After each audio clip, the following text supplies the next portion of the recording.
generation after generation has battled for the general policy of the freedom of the seas.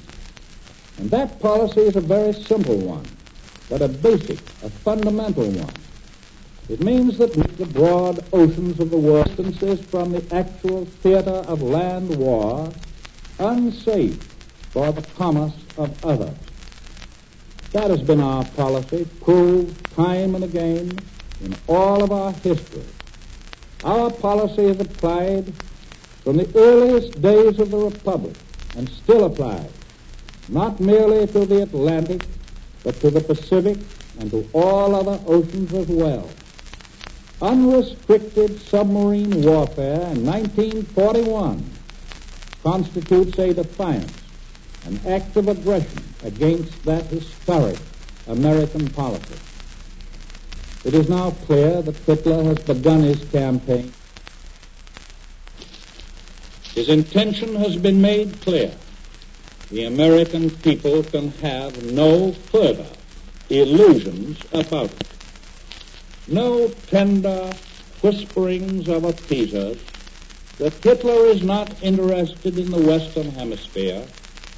No soporific lullabies that a wide ocean protects us from him can long have any effect on the hard-headed, far-sighted, and realistic American people.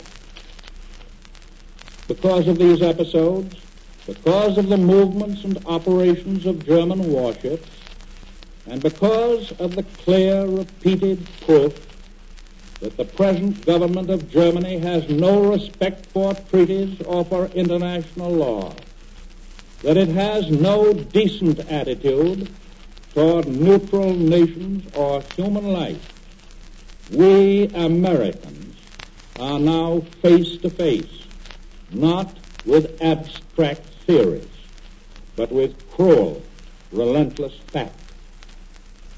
This attack on the Greer was no localized military operation in the North Atlantic. This was no mere episode in a struggle between two nations.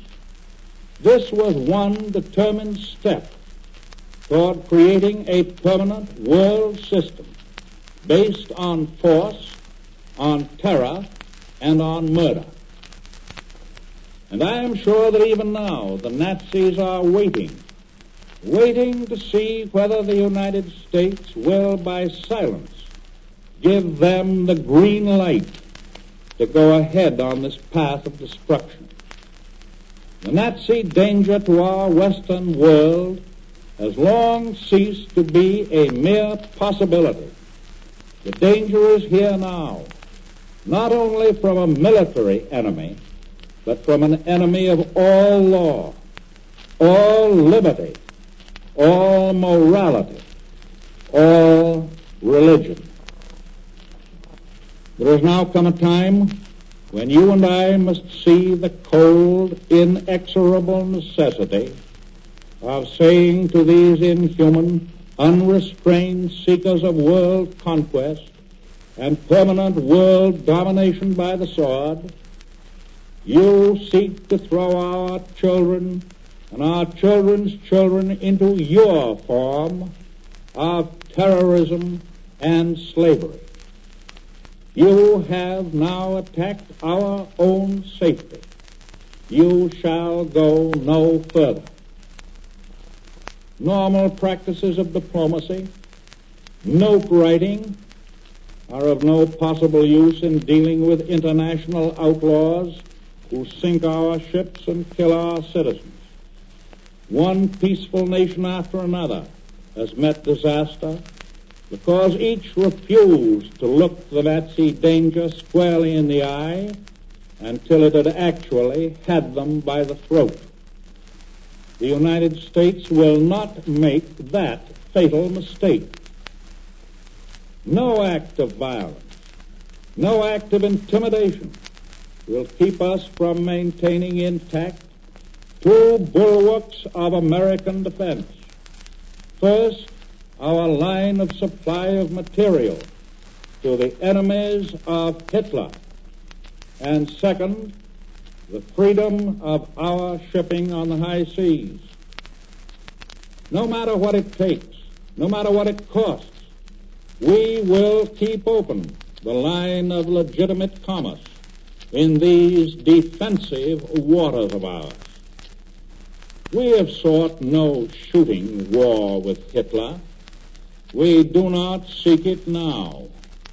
But neither do we want peace so much that we are willing to pay for it by permitting him to attack our naval and merchant ships while they are on legitimate business. I assume that the German leaders are not deeply concerned tonight or any other time by what we Americans or the American government says or publishes about them. We cannot bring about the downfall of Nazism by the use of long-range invective. But when you see a rattlesnake poised to strike, you do not wait until he is struck before you crush him. These Nazi submarines and raiders are the rattlesnakes of the Atlantic. They are a menace to the free pathways of the high seas. They are a challenge to our own sovereignty. They hammer at our most precious rights when they attack ships of the American flag, symbols of our independence, our freedom, our very life.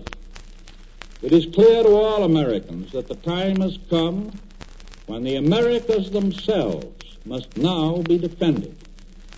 A continuation of attacks in our own waters, or in waters that could be used for further and greater attacks on us, will inevitably weaken our American ability to repel Hitlerism.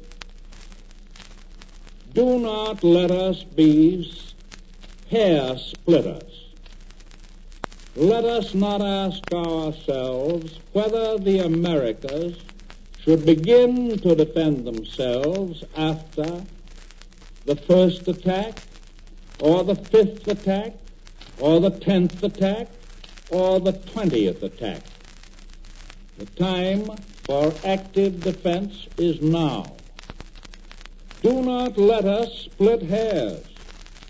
Let us not say we will only defend ourselves if the torpedo succeeds in getting home, or if the crew and the passengers are drowned.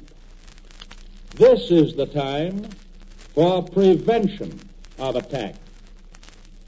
If submarines or raiders attack in distant waters, they can attack equally well within sight of our own shores. Their very presence in any waters which America deems vital to its defense constitutes an attack.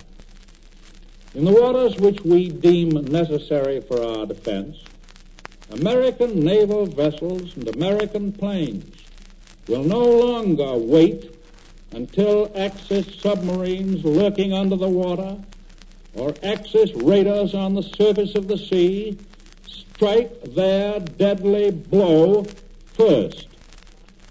Upon our naval and air patrol, now operating in large number over a vast expanse of the Atlantic Ocean, falls the duty of maintaining the American policy of freedom of the seas now. That means, very simply, very clearly, that our patrolling vessels and planes will protect all merchant ships, not only American ships, but ships of any flag engaged in commerce in our defensive waters. They will protect them from submarines. They will protect them from surface raiders. This situation is not new. The second President of the United States, John Adams, ordered the United States Navy to clean out European privateers and European ships of war which were infesting the Caribbean and South American waters, destroying American commerce. The third President of the United States, Thomas Jefferson, ordered the United States Navy to end the attacks being made upon American and other ships by the corsairs of the nations of North Africa. My obligation as President is historic. It is clear. Yes, it is inescapable. It is no act of war on our part when we decide to protect the seas that are vital to American defense. The aggression is not ours. Ours is solely defense. But let this warning be clear. From now on, if German or Italian vessels of war enter the waters, the protection of which is necessary for American defense, they do so at their own peril. The orders which I have given as Commander-in-Chief of the United States Army and Navy are to carry out that policy at once. The sole responsibility rests upon Germany. There will be no shooting unless Germany continues to seek it. That is my obvious duty in this crisis. That is the clear right of this sovereign nation. This is the only step possible if we would keep tight the wall of defense which we are pledged to maintain around this Western Hemisphere. I have no illusions about the gravity of this step. I have not taken it hurriedly or lightly. It is the result of months and months of constant thought and anxiety and prayer. In the protection of your nation and mine, it cannot be avoided.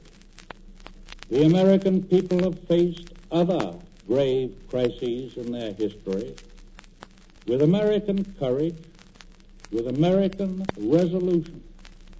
They will do no less today. They know the actualities of the attacks upon us. They know the necessities of a bold defense against these attacks. They know that the times call for clear heads and fearless hearts. And with that inner strength that comes to a free people conscious of their duty, conscious of the righteousness of what they do, they will, with divine help and guidance, stand their ground against this latest assault upon their democracy, their sovereignty, and their freedom.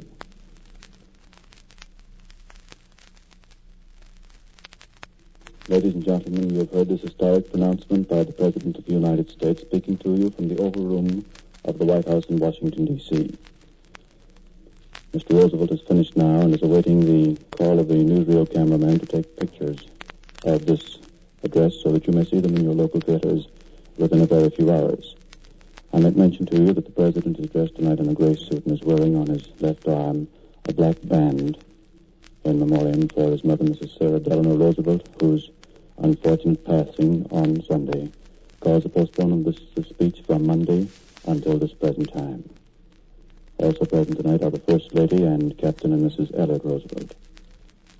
This address by the President of the United States originated through the facilities of WOL in Washington, D.C. This is the Mutual Broadcasting System.